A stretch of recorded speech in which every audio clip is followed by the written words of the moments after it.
Hello guys, मेरा नाम है विकास और जैसा कि मैंने आपको बोला था कि मैं न्यूमेरिकल लेक्चर भी लाऊंगा। तो ये मेरा न्यूमेरिकल लेक्चर है बेसिक थर्मोडायनेमिक्स का। ठीक है दोस्तों। लेकिन उससे पहले हमें कुछ पॉइंट ध्यान रखना होगा ताकि हम न्यूमेरिकल को बहुत आसानी से सॉल्व कर पाएँ। तो आइए कुछ पॉइंट को हम देखते हैं। तो सबसे पहला पॉइंट है, तो जो सबसे पहला पॉइंट है, गामा इक्वल टू 1+2/f होता है, where F is a degree of freedom. ठीक है। डिग्री ऑफ फ्रीडम क्या होता है कि कोई भी पार्टिकल है वो कितने एक्सिस में मूव कर सकता है, ये उसकी होती है डिग्री ऑफ फ्रीडम। ठीक है। आगे हम क्वेश्चन जब सॉल्व करेंगे तो ये समझ में आ जाएगा आपको। दूसरा पॉइंट है सीपी मैंने C V equal to N R, Mayer formula आपको होता है, ये आपको पता ही था। तो एन आर को लिख सकते हैं हम आर अपन एम, मतलब एन इक्वल टू क्या हो गया 1/m, where M is a molecular weight होता है। ठीक है। अब देखिए work done on the gas means negative work done, मतलब जो वर्क डन होगा हमेशा नेगेटिव होगा। ऐसा क्यों होता है? देखिए वर्क डन जो हो रहा है ऑन द गैस, गैस के ऊपर हो रहा है। तो जब गैस के ऊपर होगा इसका वॉल्यूम घटेगा। तो जब वॉल्यूम घटेगा, वॉल्यूम नेगेटिव में जा रहा है, तो वर्क डन भी नेगेटिव में जाएगा। ठीक है। अब देखिए work done by the gas, इसका मतलब क्या होता है कि जो गैस वॉल्यूम के अंदर से काम कर रहा है, इसका मतलब जो वर्क डन हो रहा है पॉजिटिव हो रहा है। ठीक है। अब देखिए जो चौथा पॉइंट है वो क्या है? तो चौथा पॉइंट है Q equal to M L, where M is a mass and L is a latent heat. ठीक है। अब आइए लेटेंट हीट क्या होता है हम जान लेते हैं। लेटेंट हीट ऐसा हीट होता है जिसके देने पे टेम्परेचर नहीं बदलता, लेकिन ना लेकिन जो पार्टिकल होता है उसका फेस बदलता है। अब देखिए फेस बदलने का मतलब क्या होता है, जैसे ये सॉलिड है, ये मान लो ये जो पार्टिकल है सॉलिड है। ठीक है। ये कौन से फेस में है? सॉलिड फेस में है। लेकिन अब बदल गया किसमें? लिक्विड में। देखिए जब ये लिक्विड में बदला तो इसका देखिए हीट तो बदला, ठीक है, लेकिन टेम्परेचर जो था वो कांस्टेंट था। देखिए टेम्परेचर कांस्टेंट है यहाँ पे। तो ऐसे ही हीट देने पे जब टेम्परेचर कांस्टेंट हो तो ऐसा हीट क्या होता है? लेटेंट हीट बोलते हैं। ये क्या है? लेटेंट हीट है। इस कंडीशन में टेम्परेचर कांस्टेंट रहेगा। देखिए यहाँ से लिक्विड गैस में बदला, जब ये बदल रहा था तो इस कंडीशन में टेम्परेचर कांस्टेंट था, बस हीट बदला। तो ऐसे हीट को क्या बोलते हैं? लेटेंट हीट, जिसे हम एल से डिनोट करते हैं। ठीक है। अब आइए आइसोथर्मल कंप्रेसिबिलिटी जान लेते हैं। इसको डिनोट करते हैं बीटा से। ठीक है। बीटा इक्वल टू क्या होता है? -1/p del V upon del P at the constant temperature. ठीक है। फिर आता है आइसोथर्मल इलास्टिसिटी। देखिए कंप्रेसिबिलिटी है तो इलास्टिसिटी इसका उल्टा होगा। इसका उल्टा होगा, हम इसे उल्टा कर देते हैं, 1/बीटा कर देते हैं, तो हमें क्या मिल जाएगा? -v del P upon del we T मिल गया। ठीक है। इसका हमने उल्टा कर दिया। अब देखिए कॉफिशिएंट ऑफ वॉल्यूम एक्सपेंशन, ये क्या होगा? Alpha equal to 1/v del V upon del T at the constant temperature P. ये चीज़ आपको याद रखनी है, आप नोट कर लीजिए उसमें, ताकि आपको न्यूमेरिकल सॉल्व करते हुए कोई भी प्रॉब्लम ना आए। ठीक है दोस्तों। तो आइए कुछ न्यूमेरिकल अब सॉल्व करते हैं हम। देखिए सबसे पहला जो क्वेश्चन है, calculate the work done when 1 litre monatomic gas at HTP standard temperature and pressure. ठीक है। Is compress adiabatically to half its volume where gamma equal to 1.67। ठीक है दोस्तों। फिर से देखते हैं। Calculate the work done when 1 litre of monatomic gas at HTP. ठीक है। ये क्या होता है? Standard temperature and pressure. Is compress adiabatically to half its volume where gamma equal to 1.67। देखिए सिस्टम क्या है? एडियाबेटिकली प्रोसेस हो रहा है इसमें। ठीक है दोस्तों। वॉल्यूम कितना दिया है? 1 लीटर ऑफ मोनोटॉमिक गैस और दूसरा कंडीशन क्या है? Its half to half its volume. ठीक है। मतलब V2 जो होगा V1 का आधा होगा। ठीक है। भैया गामा की वैल्यू दी गई हमें। ठीक है। इसमें सबसे जो इंपॉर्टेंट पॉइंट है हम वो देख लेते हैं। ठीक है दोस्तों। सबसे इंपॉर्टेंट पॉइंट है वो है क्या? Mean of STP. एसटीपी क्या होता है? Standard temperature and pressure. तो स्टैंडर्ड टेम्परेचर क्या होता है? वो होता है 0 डिग्री सेल्सियस। इसको कितने से कैसे डिनोट करते हैं? 273 केल्विन से। एंड प्रेशर क्या होता है? 1 atm। ठीक है। स्टैंडर्ड प्रेशर होता है 1 atm। इसको कैसे डिनोट करते हैं? 10⁵न्यूटन मीटर पावर -2। इसको कैसे लिख सकते हैं? डाइन में कैसे लिख सकते हैं? 1.013 इंटू 10⁻6 डाइन सेंटीमीटर पावर -2। इसको कैसे लिख सकते हैं? 1.01 10⁵न्यूटन मीटर पावर -2। ये वही चीज़ है, ये दोनों सिमिलर होते हैं, लगभग बहुत डिफरेंस नहीं होता। इस वजह से मैंने पहले ये लिखा था, फिर मैंने डिटेल में ये लिख दिया ताकि आपको कोई प्रॉब्लम ना हो। और मैं आपको ये भी कहना चाहूँगा कि आप इसके प्रेशर के जो प्रेशर का चेंज होता है डायमेंशन में, वो आपको थोड़ा डिटेल नॉलेज रखें, नहीं तो यहाँ पे आपको प्रॉब्लम आएगी बहुत ज़्यादा। तो मैंने इतना ही आपको बताया, पर आप जाके ज़रूर, क्योंकि न्यूमेरिकल में इतना ही काम है, लेकिन आप फिर से जाके इसे और अच्छे से जानिएगा कैसे ये कैसे कैसे डायमेंशन में कैसे बदल सकता है। ठीक है। अब आइए हमें गिवन क्या दिया है गया है? गामा इक्वल टू 1.67 दिया है गया है। V1 equal to 10 power 3 centimetre cube दिया गया है, ठीक है। एक्चुअली ये 10 प्लस में है, सॉरी, ठीक है, ये भी प्लस में है। देखिए क्या है, 10 पावर 3 सेंटीमीटर क्यूब में है। अब जैसा कि हम जानते हैं 1 सेंटीमीटर बराबर क्या होता है, 10 पावर -2 मीटर क्यूब। देखिए 1/10 पावर 2 है, इसका क्यूब कर देंगे तो इस मीटर में बदल गया, तो हमें क्या मिला, 10 power 3 into 10 power -6 metre cube, ठीक है दोस्तों। तो V1 इक्वल टू हमें क्या मिल गया, +3 - 6, तो हमें मिल गया -3। V1 equal to 10 power -3 metre cube, ठीक है। V2 इक्वल टू क्या मिला, क्वेश्चन में क्या बोला गया था, its half to half its volume, ठीक है, टू हाफ इट्स वॉल्यूम, ठीक है। तो V2 इक्वल टू में क्या मिल गया, V1/2 इक्वल टू में क्या मिल गया, 0.5 10 पावर-3 मीटर क्यूब, ठीक है। तो इसका आप 2 से डिवाइड करेंगे तो हमें ये मिल जाएगा, ये क्या कितना होगा, 5 इंटू 10 पावर-4 मीटर क्यूब, ठीक है। ये जब पॉइंट हटा तो यहाँ 10 पावर-4 हो गया, ठीक है। अब जाइए हम जानते हैं, ठीक है दोस्तों, हम जानते हैं कि एडियाबेटिक प्रोसेस में वर्क डन क्या होता है। वर्क डन इक्वल टू होता है 1/1 माइनस गामा, ब्रैकेट में 1/V2 power gamma -1 minus 1/V1 gamma -1 adiabatic process, ठीक है। तो डब्ल्यू इक्वल टू क्या हो गया, 1/1 माइनस 1.67, V2 की वैल्यू कितनी है, 1/5 इंटू 10 पावर-4, ठीक है। गामा की वैल्यू कितनी है, 1.67 -1 माइनस 1/10 पावर-3 1.67 -1, ठीक है। तो डब्ल्यू इक्वल टू में क्या मिल गया, -1/0.67, ब्रैकेट में 0.2 इंटू 10 पावर-4 इंटू 0.67 माइनस 10 पावर, ये ऊपर चला गया 10 पावर 3, यहाँ से इसमें से हमें क्या मिला, 0.67 मिल गया पावर। तो अब हमें क्या मिला, -1/0.67 इंटू 1/1 नहीं होगा, 162.81 माइनस 102.33 इक्वल टू में क्या मिल जाएगा, इसे जब सॉल्व करेंगे आप हमें मिल जाएगा -90.3 जूल, ठीक है। ये आप खुद से सॉल्व करिएगा, छोटा सा सॉल्यूशन है, आपको खुद से करना है, तो हमें ये मिल जाएगा। देखिए वर्क डन जो है माइनस में है, तो negative sign signifies work done on the gas, ठीक है। मैंने आपको पहले ही बताया था, जब work done on the gas होगा तो वर्क डन होगा नेगेटिव होगा, ठीक है। अब आइए दोस्तों हम दूसरा क्वेश्चन सॉल्व कर लेते हैं।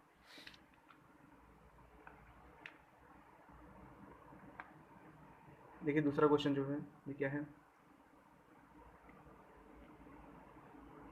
Calculate change in internal energy and state whether temperature will fall और राइज व्हेन, ठीक है। हमें क्या इंटरनल एनर्जी के, जो इंटरनल एनर्जी में चेंज आ रहा है वो हमें पता करना है कि टेम्परेचर बढ़ेगा या घटेगा, ये हमें पता करना है। तो पहला क्वेश्चन है, जो पहला क्वेश्चन है, a system observe 600 calorie of heat and perform 420 joule of work, ठीक है। मतलब इतना हीट देने पे, इतना हीट जो सिस्टम ऑब्जर्व कर रहा है, तो हमें वर्क कितना दे रहा है, इतना दे रहा है। तो इंटरनल एनर्जी इस कंडीशन में क्या होगा। फिर दूसरा कंडीशन है नो हीट इज ऑब्जर्व, मतलब हीट कितना है, 0 है, by the system but 200 joule work is done, मतलब 200 जूल जो वर्क है इतना हो रहा है, तो इसमें भी क्या होगा इंटरनल एनर्जी। वैसे तीसरे कंडीशन में भी बोला है 200 कैलोरी हीट इज एवॉल्व, मतलब उसमें इतना हीट दिया गया है, जो वर्क डन हो रहा है 350 हो रहा है, ठीक है। इसमें भी इंटरनल एनर्जी आपको बताना है, हमको बताना है, ठीक है। तो सबसे पहले कंडीशन ए लेते हैं, कंडीशन ए को आप देख लीजिए, नोट भी कर लीजिए पॉज करके, ठीक है दोस्तों, ताकि हम जब सॉल्व करें तो आपको बार बार ये ना हो कि ये कहाँ से आया वो कहाँ से आया, क्वेश्चन नोट कर लीजिए, बेहतर यही होगा, ठीक है। अब आइए हम आते हैं सॉल्यूशन पे। तो फर्स्ट लॉ ऑफ थर्मोडायनेमिक्स के थ्रू हम जानते हैं कि del Q equal to D U plus del W होता है, ठीक है। ये डेल है, ये डेल है, ये डी है, ये एग्जैक्ट डिफ्रेंसिएशन है, ठीक है, क्योंकि ये पाथ डिपेंडेंट होते हैं, इसलिए ये डेल का हम यहाँ पे डिनोट करते हैं, ठीक है दोस्तों। इसको हम लिख सकते हैं D U plus P D V लिख सकते हैं। तो डी यू इक्वल टू हमें क्या मिल जाएगा, डेल की माइनस डी डब्ल्यू, ये आपको पता ही है। कंडीशन फर्स्ट लेते हैं हम, कंडीशन फर्स्ट में क्या बोला है, डी क्यू हमें दिया है 60 calorie, 600 calorie, and del W दिया है 420 जूल, ठीक है। अगर इसको हम जूल, इसको कैलोरी में बदले तो हमें क्या मिलेगा, 420/4.2 जूल कैलोरी इनवर्स, इसका हम जब डिवाइड करेंगे तो हमें ये कैलोरी मिल जाएगा, हमें क्या मिल गया, ये 100 कैलोरी, ठीक है। तो डी यू इक्वल टू क्या होता है, del Q minus D W होता है। तो हमने इस सारी वैल्यू यहाँ पे रख दी, इसकी वैल्यू यहाँ पे रख दी, इसकी वैल्यू यहाँ पे रख दी, तो हमें क्या मिला 500 कैलोरी। टेम्परेचर विल राइज, क्योंकि ये पॉजिटिव है, डी यू की वैल्यू पॉजिटिव है तो टेम्परेचर बढ़ेगा, ठीक है। अब देखिए आते हैं क्वेश्चन नंबर सेकेंड पे, इसमें नो हीट है, हीट क्या है, 0 है, तो डेल की इक्वल टू 0 हो गया। तो डेल डब्ल्यू इक्वल टू कितना है, 210 जूल है, ठीक है। क्वेश्चन नंबर 2 देख लीजिए, इसमें क्या है, वर्क डन 210 जूल है, ठीक है। तो इसमें हमें क्या मिल गया, वर्क डन मिल गया हमें 210 जूल। अब देखिए होता क्या है कि D Q equal to zero हो गया, जब क्यू जीरो है तो internal energy plus work done, तो इंटरनल एनर्जी क्या मिल गया, माइनस डेल डब्ल्यू मिल गया। तो डी इक्वल टू में क्या मिला, minus 210 joule. Temperature will decrease क्योंकि ये इंटरनल एनर्जी इसका नेगेटिव है, ठीक है। वैसे क्वेश्चन 3 देख लेते हैं हम। 250 calorie heat is evolve by the system and 350 joule work done, ठीक है। तो हीट दिया गया है, हमें वर्क डन दिया गया है, वही चीज़ें यहाँ पे भी करेंगे, ठीक है। डी क्यू कितना है, 250 कैलोरी है, और डेल डब्ल्यू कितना है, 350 जूल है। इसको कैलोरी में बदलेंगे तो इसमें 4.2 का जूल के कैलोरी यूनिवर्स का डिवाइड कर देंगे तो हमें क्या मिल जाएगा, डेल डब्ल्यू इक्वल टू हमें क्या मिल गया, माइनस 83.3 कैलोरी, ठीक है। ये माइनस इसलिए होगा क्योंकि क्वेश्चन क्या कहा गया था, work done on the gas, ठीक है।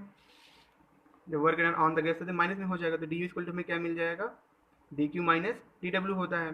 तो डी क्यू कितना है, डेल डब्ल्यू कितना है, एक्चुअली यहाँ पे मन में ये माइनस में होगा, ठीक है। माइनस में इसलिए होगा क्योंकि ये हीट रिजेक्ट कर रहा है, ठीक है। क्वेश्चन में क्या बोला गया है, इवॉल्व, ठीक है दोस्तों, ठीक है। तो ये क्या होगा, माइनस में होगा, तो माइनस 250 माइनस ये वर्क डन कितना था, 80.3 कैलोरी था, तो डी इक्वल में कितना मिल गया, माइनस 166.6 कैलोरी, ठीक है। तो हमने ये क्वेश्चन भी सॉल्व कर लिया। अब एक दूसरा क्वेश्चन सॉल्व करते हैं। देखिए दूसरा क्वेश्चन सॉल्व करते हैं, इसको पढ़ लेते हैं पहले हम। Calculate the quantity of heat observe increase in internal energy and work done by by the gas when temperature of 30 gram of oxygen is raised from 30 degree Celsius to 100 degree Celsius, ठीक है। At the constant pressure at the constant volume it is given that R equal to 2 calorie, ये है, C V equal to C V for oxygen 0.156 है, and molecular weight कितना है, 32 है, ठीक है। क्वेश्चन को एक बार हम फिर से पढ़ लेते हैं। Calculate the quantity of heat observe in increase in internal energy, मतलब हीट को पूछा है, एंड वर्क डन, ठीक है, वर्क डन भी पूछा है कितना होगा, ठीक है। हीट पूछा है, वर्क डन भी पूछा है, by the gas when temperature of जो 30 ग्राम ऑफ ऑक्सीजन, एम की वैल्यू कितनी है, 30 है, is raise from 30 degree Celsius to 100 degree Celsius, मतलब T1 कितना था, ये इतना है, T2 कितना है, 100 डिग्री सेल्सियस है। At the constant pressure, constant pressure पे क्या होगा, हीट और वर्क डन की वैल्यू क्या होगी, एंड कांस्टेंट वैल्यू पे हीट एंड वर्क डन की वैल्यू क्या होगी, ये पूछा है। इट इज़ गिवन आर की वैल्यू दी गई है, सी वी की वैल्यू दी गई है, एंड एम की वैल्यू दी गई है, ठीक है। मालिकुलर वेट है ये, ठीक है। तो सबसे पहले हम क्वेश्चन सॉल्व करने से पहले हम ये क्वेश्चन सॉल्व करते हैं। We know that C P minus C V equal to N R होता है, ठीक है। और मैंने आपको पहले ही इंट्रोडक्शन में बताया था कि आर अपन एम होता है, जो एम क्या है, मालिकुलर वेट है, ठीक है। तो सी पी इक्वल टू में क्या मिल जाएगा, सी वी उधर चला जाएगा, सी वी प्लस आर अपन एम हो जाएगा।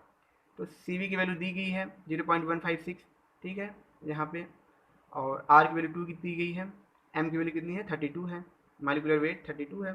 तो सी पी इक्वल टू में क्या मिल जाएगा, इसमें सॉल्व करेंगे हम 0.219 कैलोरी जी इनवर्स के इनवर्स, जब इसको सॉल्व करेंगे तो आपको ये वैल्यू मिलेगी, ठीक है दोस्तों। अब देखिए गिवन क्या है, अब देखिए गिवन क्या है, एम इक्वल टू 30 है, T2 minus T1 equal to कितना है, 100 डिग्री सेल्सियस प्लस 273 की जब ऐड करते हैं तो केल्विन बदल जाता है, माइनस ये T2 था माइनस T1, 273 प्लस 30, ये भी केल्विन बदल गया इंटू केल्विन, ठीक है।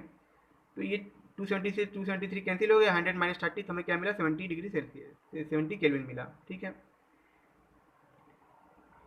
For constant value del Q equal to D U plus del W होता है, ठीक है। Where del W zero for the constant value, जब वैल्यू कांस्टेंट होगा तब के लिए है ये। एक्चुअली ये क्वेश्चन ये बी है, मैंने इसको एक लिख दिया है, फिर भी हम दोनों कंडीशन समझते हैं। तो फॉर द कांस्टेंट वैल्यू के क्या होगा, ये होगा, ठीक है। तो डी वी इक्वल टू क्या हो जाएगा, M C V D T हो जाएगा, D V D Q equal to D U हो जाएगा, equal to M C V D T हो जाएगा। तो एम की वैल्यू कितनी है, 30 ग्राम है, सी वी की वैल्यू कितनी है, 0.156 दिया गया था, डी टी की वैल्यू कितनी है, हमने निकाला था 70 केल्विन। तो डी क्यू इक्वल टू में कितना मिल गया, 327.6 कैलोरी, और डेल जो डेल डब्ल्यू होगा वो कितना होगा, इसके बराबर ही होगा, ठीक है। ये डी यू है यार, सॉरी। ठीक है, वर्क डन कितना है, 0 इसमें है। अब दूसरे कंडीशन में आते हैं। For the constant pressure D Q equal to कितना है, M C P D T है, क्योंकि यहाँ पे कांस्टेंट प्रेशर है तो डी क्यू क्या होगा, सी पी हम लेंगे यहाँ पे। ठीक है, देखिए मास की वैल्यू कितनी है, 30 ग्राम है, इंटू सी पी की वैल्यू कितनी हमने निकाला था 0.219, और टी की वैल्यू कितनी है 70 के। जब इसे सॉल्व करेंगे तो हमें डी क्यू कितना मिल जाएगा, 459.9 कैलोरी। ठीक है, डी यू इक्वल टू क्या होता है, M C B D T, ये हमने डी यू निकाला था, डी हमने यहाँ पे निकाला है, ये कितना है 327.6 कैलोरी। तो डेल डब्ल्यू कितना हो जाएगा, D Q minus D U हो जाएगा, कितना हो जाएगा 459.9 माइनस 327.6 कैलोरी। ठीक है, तो डी डब्ल्यू में कितना मिल जाएगा 132.3 कैलोरी। ठीक है, ये work done by the gas है, बाय द गैस। ठीक है, तो देखा आपने कि हमने यहाँ पे डी यू डी क्यू निकाला, डेल डब्ल्यू निकाला, हमने यहाँ पे भी डेल डब्ल्यू 0 था यहाँ पे, और हमने भी यहाँ पे डी क्यू निकाला, तो हम ये समझ गए। ठीक है भाई, दूसरा क्वेश्चन सॉल्व करते हैं।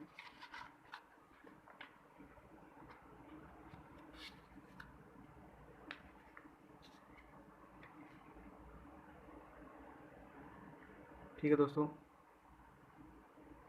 देखिए दूसरा क्वेश्चन है, 2 moles of ideal monatomic gas at 20 degree Celsius and 1 ATM pressure is expand adiabatically to twice its volume. Calculate a, जो पहला कंडीशन है, चेंज इन इंटरनल एनर्जी में पता करना है, और बी क्या है, वर्क डन में पता करना है, work done by the gas during the process, by the gas during the process. ठीक है, take R equal to 8.3 joule mole inverse के इनवर्स है, सी वी इक्वल टू कितना दिया गया है हमें 3R/2 दिया गया है, और आर इक्वल टू क्या दिया गया है 8.3 जूल। फिर से क्वेश्चन पढ़ लेते हैं, 2 moles of an ideal gas, मतलब एन इक्वल टू 2 है, 2 moles of a ideal monatomic gas at 20 degree Celsius, T1 कितना है 20 डिग्री सेल्सियस है, and 1 ATM pressure is, T1 कितना है 1 ATM expand adiabatically to twice its volume. ठीक है, जिसका वॉल्यूम है कितना, इसके ट्वाइस में बदल जाता है जब 1 एटीएम प्रेशर दिया जाता है। ठीक है, चेंज इन इंटरनल एनर्जी, वर्क डन पूछा गया है, ये सारी वैल्यू हमें दी गई है। ठीक है, आइए क्वेश्चन सॉल्व करते हैं। For a monatomic gas gamma equal to क्या होता है 1+2/f होता है। अब मोनोटॉमिक गैस मतलब एक पार्टिकल सिंगल पार्टिकल होता है। अब ये देखिए सिंगल पार्टिकल कितने एक्सिस में मूव कर सकता है, x axis, y axis and z axis, ये तीन ही डायरेक्शन में मूव कर सकता है। ठीक है, तो डिग्री ऑफ फ्रीडम कितना हुआ 3 हुआ, तो 1+2/3 कितना हो गया हमें 5/3 मिल गया। इसको लिख लेते हैं, गामा इक्वल टू 5/3 हो गया। ठीक है दोस्तों, अब देखिए T1 इक्वल टू में क्या दिया गया है, T1 इक्वल टू क्या दिया गया है 27 डिग्री सेल्सियस प्लस 273 अगर ऐड करेंगे तो केल्विन बदल जाएगा, तो हमें कितना मिला 300 केल्विन। ठीक है, B1 इक्वल टू भी है, B2 इक्वल टू क्या हो जाता है 2V हो जाता है, उसके दुगना हो जाता है, ये क्वेश्चन में दिया गया था। तो B1 equal to B, B2 equal to 2V हो गया। अब देखिए हमें पता है फॉर द एडियाबेटिक प्रोसेस के लिए T V gamma -1 equal to constant होता है, तो T1 V1 gamma -1 equal to T2 T1 V1 gamma -1 equal to T2 V2 gamma -1 constant होता है। ठीक है, तो T2 इक्वल टू में क्या मिल गया T1 V1 अपान V2 गामा -1। ठीक है, तो T2 इक्वल टू में कितना मिल गया 300 केल्विन इंटू V अपान 2V हो गया, V2 की वैल्यू 2V है, अपान 5/3 -1। ठीक है, हमने ये रख दिया, तो T2 इक्वल टू क्या मिला हमें 300 1/2 2 पावर 2/3 हो गया। ठीक है, तो यहाँ पे 0.5 इंटू 2/3 है, जब इसको आप सॉल्व करेंगे तो T2 को आप सॉल्व करेंगे, जब इसकी वैल्यू निकाल के सॉल्व करेंगे तो हमें कितना मिल जाएगा 189 केल्विन। ठीक है, ये प्रोसीजर मैं इसलिए ये कैलकुलेटर बेस्ड सॉल्व है। अब अगर आप पूछेंगे कि साइन 27 की वैल्यू निकालिए, तो वो सॉल्व करने अगर मैं बैठूंगा तो यहाँ पे पूरा टाइम आपका जाएगा, मेरा भी टाइम जाएगा। ये आप खुद से सॉल्व करें, कैलकुलेटर यूज करेंगे, आपको ये वैल्यू मिल जाएगी। अब कैलकुलेटर बना भी इसीलिए है ना दोस्तों। अब देखिए क्वेश्चन पहला क्या हमें T2 मिल गया, क्वेश्चन क्या पूछा था कि DU मतलब इंटरनल एनर्जी पूछा था। ठीक है, तो डी इक्वल टू क्या होता है, ठीक है N C B T2 minus T1, तो हमें क्या मिल गया 2 इंटू 3R/2 इंटू 189 माइनस 30 के, डी इक्वल टू में कितना मिला 3 इंटू 8.3, ये कितना हो गया -11 जूल। जब इसको सॉल्व करेंगे आप तो 2764 जूल मिल जाएगा, माइनस में है ये DU है। फिर एडियाबेटिक प्रोसेस के लिए पूछा है, तो एडियाबेटिक प्रोसेस में क्या होता है, ठीक है, एडियाबेटिक प्रोसेस में d Q equal to zero होता है कि हीट ट्रांसफॉर्मेशन जीरो होता है, क्योंकि हीट कोई ट्रांसफर होता नहीं। तो del W plus d U equal to zero होता है, तो डेल डब्ल्यू इक्वल टू में क्या मिल जाएगा, माइनस डी यू मिल जाएगा, और जो डी यू कितना है 2.6764, तो यहाँ पे डेल डब्ल्यू भी मिल गया हमें। ठीक है दोस्तों, इंटरनल एनर्जी भी मिला हमें, हमने वर्क डन भी निकाल लिया। ठीक है, ये क्वेश्चन भी हमने सॉल्व कर लिया। अब आइए इसका अगला क्वेश्चन सॉल्व करते हैं हम। ये क्वेश्चन थोड़ा सा ट्रिकी है और इम्पॉर्टेंट भी है। ठीक है दोस्तों, तो आइए हम सॉल्व करते हैं। देखिए, the one molar energy of the real gas is given by U equal to 3R T/2 minus A/P है। ठीक है, where V is a molar value at temperature T। ठीक है, and A is a constant. Suppose that 1 mole of gas occupies the volume V1 at temperature T1. The gas is allowed to expand adiabatically into vacuum so that its volume change to V2. ठीक है, obtain expression final temperature। ठीक, use your result, calculate the change in temperature of N2 if A equal to 1.39 liter square mole power minus 2 ATM, R equal to 0.082 liter ATM mole inverse K inverse, V1 equal to 22.4 litre and V2 equal to 2V1। ठीक है, question एक बार फिर से पढ़ लेते हैं। ठीक है दोस्तों, the molar energy of real gas is given by U equal to 3R T/2 minus A भी, ये इंटरनल एनर्जी दिया गया है। Where V is a molar value, initial value कितना है V, जो V है molar value at temperature T है, and A is a constant है। Suppose that 1 mole N equal to 1 है, gas off occupies volume V1। ठीक है, जो इनिशियल कितना है वॉल्यूम V1 है, तब टेम्परेचर T1 था।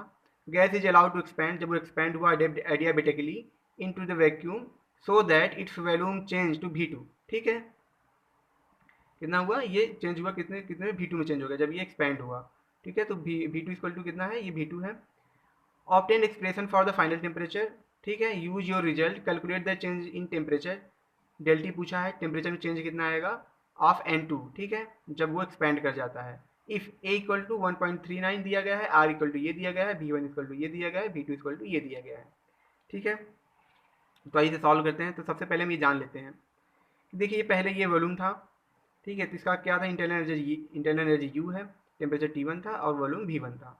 जैसा कि हम जानते हैं इंटरनल एनर्जी कभी चेंज नहीं होता किसी भी सिस्टम का। ठीक है, अब क्या हुआ, हमने इसे एक्सपैंड किया अचानक से, इंटरनल एनर्जी हमेशा वही रहेगा, इंटरनल एनर्जी चेंज नहीं होता, हम ये जानते हैं।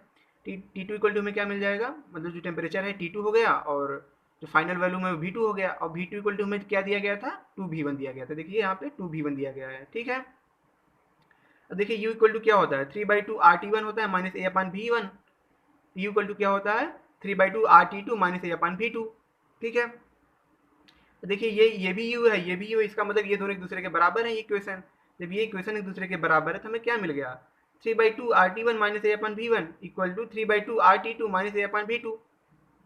हमें क्या मिल गया, 3/2 RT1 minus 3/2 RT2 equal to A/, देखिए ये वहाँ पे चला गया, ये कहाँ पे चला गया, उधर चला गया तो प्लस में हो गया, तो A/V1 माइनस A/V2। ठीक है, अब इसमें से हमने माइनस 3/2 R कॉमन ले लिया। जब हमने माइनस 3/2 R कॉमन ले लिया तो हमें क्या मिला, T2 minus T1 equal to minus A bracket में 1/V2 माइनस 1/V1। ठीक है, अब देखिए T2 minus T1 equal to क्या मिला हमें, 2A/3R प्लस 2A/3R ब्रैकेट में 1/V2 माइनस 1/V1। ठीक है, अब देखिए T2, ये T2 को इसमें बोला था T2 के फॉर्म में एक्सप्रेशन को बताइए, तो T2 के फॉर्म में एक्सप्रेशन क्या हो गया, T2 equal to T1 plus 2A/3R 1/V2 minus V1। ये तो मान लो जो उसने बोला था ये हमने दिखा दिया कि T2 इक्वल टू क्या होगा, T1 plus 2A/3R 1/V2 minus 1/V1। ठीक है, ये दिखा दिया। अब हमें चेंज इन टेम्परेचर निकालना है। सबसे पहले देख लेते हैं हमें गिवन क्या क्या है। ए की वैल्यू दी गई है 1.39 litre square mole inverse ATM। R की वैल्यू दी गई है 0.082 लीटर ATM मोल इनवर्स के इनवर्स। V1 की वैल्यू दी गई है 22.4 लीटर। V2 की वैल्यू दी गई है 2 × 22.4 लीटर। ठीक है, इक्वल टू क्या हो जाएगा 44.8 लीटर। ये क्या था, V2 इक्वल टू V1 था, ये V1 है, ये 2 है, तो हमें ये मिल गया। ठीक है, अब इस क्वेश्चन को आगे सॉल्व करते हैं हम। ठीक है दोस्तों, तो देखिए तो T2 इक्वल टू क्या था, T1 plus 2A/3R 1/V2 minus V1। अब देखिए T1 इधर चला गया तो हमें T2 माइनस T1 मिल गया, इक्वल टू क्या मिला 2A/3R 1/V2 माइनस 1/V1। ठीक है, ये क्या हो गया, डेल्टी हो गया, ये क्या है, डेल्टी है, चेंज इन टेम्परेचर है। अब क्या हो गया, 2 A की वैल्यू क्या है 1.39 litre square mole inverse ATM upon 3 into 0.082 litre ATM mole inverse. अब V2 की वैल्यू क्या है 1 upon V2 44.8 minus 1 upon 22.4 litre mole. ठीक है, तो डेल्टी की वैल्यू में सॉल्व करेंगे हमें क्या मिल जाएगा, माइनस 0.25 केल्विन। ये आपको कैलकुलेटर से सॉल्व करना है। ठीक है, आपको ये वैल्यू मिल जाएगी। तो जैसा कि ये थोड़ा सा क्रिटिकल क्वेश्चन था, लेकिन आपको बहुत अच्छे से समझ में आया होगा। आई होप मैंने पूरी कोशिश की है, आपको अच्छे से समझ में आया होगा। ठीक है, अब ये क्वेश्चन और सॉल्व कर लेते हैं। 1 kg of water is boiled under 2 atm at 12 degree Celsius. If the volume occupied by the water and steam under given condition are 10 power minus 3 meter cube and 0.825 meter cube respectively. Calculate the work done. Change of internal energy given L equal to 2.20 10 power 6 joule kg inverse और ATM 1 ATM equal to क्या दिया है 1.013 10 power 5 newton metre power minus 2 दिया गया है। इस question को हम फिर से पढ़ लेते हैं। 1 kg of water is boiled, मतलब 1 kg का जो वाटर था उसको हमने गर्म किया अंडर 2 ATM। प्रेशर कितना था, जब हमने 2 ATM प्रेशर दिया, टेम्परेचर कितना था 12 डिग्री सेल्सियस था। If volume is occupied by water, ठीक है, जो जो वॉल्यूम है उसका, ठीक है, वो स्टीम में बदलता है अंडर द कंडीशन आर, जो इसका वॉल्यूम था V1 था, किस में बदल गया, इसमें बदल, इतने में बदल गया। ठीक है, respectively calculate the work done. तब वर्क डन क्या होगा जब इसका वॉल्यूम इतने बदला, इतने प्रेशर पे और इतने टेम्परेचर पे। ठीक है, वर्क डन पूछा है एंड इंटरनल एनर्जी, ठीक है, इंटरनल एनर्जी भी पूछा है। ठीक है, तो निकालते हैं। तो सबसे पहले हम देख लेते हैं गिवन क्या था, dv इक्वल टू क्या था 0.82 V2 minus V1 into 10 power minus 3। इसको कैसे लिख सकते हैं हम 0.825 माइनस 0.001 इंटू मीटर क्यूब। ठीक है, इसको इसमें से घटाएंगे तो हमें क्या मिल जाएगा, 5 में से 1 गया तो यहाँ पे मिला 4। ठीक है, 0.24 मीटर क्यूब। ठीक है, m इक्वल टू क्या था 1 kg था, p इक्वल टू क्या था 2 ATM था, तो 2 ATM इक्वल टू क्या होता है 2 into 1.013 10 power 5 newton metre power minus 2। ठीक है, तो p इक्वल टू में क्या मिल गया 2.026 into 10 power 5 newton metre power minus 2। ठीक है दोस्तों, ये हमें सारी चीज़ें मिल गई जो गिवन था। अब सबसे पहले हम जानते हैं कि डेल वर्क डन बराबर क्या होता है PdV होता है, change in work done equal to PdV होता है। p की वैल्यू कितनी दी गई है 2.026 10 पावर 5 हमने निकाला है, इंटू dv की वैल्यू कितनी है 0.824 metre cube newton metre power minus 2। हमें सॉल्व करने पे क्या मिलेगा 0.167 10 पावर 6 जूल। ठीक है, और डी यू इक्वल टू क्या होता है del Q minus del W. ठीक है, तो ये मैंने क्या बताया था कि डेल क्यू इक्वल टू क्या होता है ml होता है किसी लेटेंट हीट के फार्मूले के लिए। ठीक है, ये m मास होता है, ये क्या है लेटेंट हीट L है, माइनस डेल डब्ल्यू होता है, डेल डब्ल्यू में पता है निकाला है 0.167 10 पावर 6। ये सारी वैल्यू हम यहाँ पे रख देंगे। m की वैल्यू कितना है 1 kg है, इंटू L की वैल्यू कितनी की है 2.20 into 10 power 6 minus 0.167 into 10 power 6 joule. ठीक है, डी यू की वैल्यू में क्या मिल गई 2.013 इंटू 10 पावर 6। ठीक है दोस्तों, तो जैसा कि हमने देखा हमने ये भी क्वेश्चन सॉल्व किया, हमने ढेर सारे क्वेश्चन आज सॉल्व किए बहुत ही कम टाइम में। अगर ये लेक्चर आपको अच्छा लगा हो तो प्लीज़ इसे लाइक शेयर और सब्सक्राइब जरूर करें। ठीक है दोस्तों, और थैंक यू सो मच, फिर मिलते हैं अगले लेक्चर में।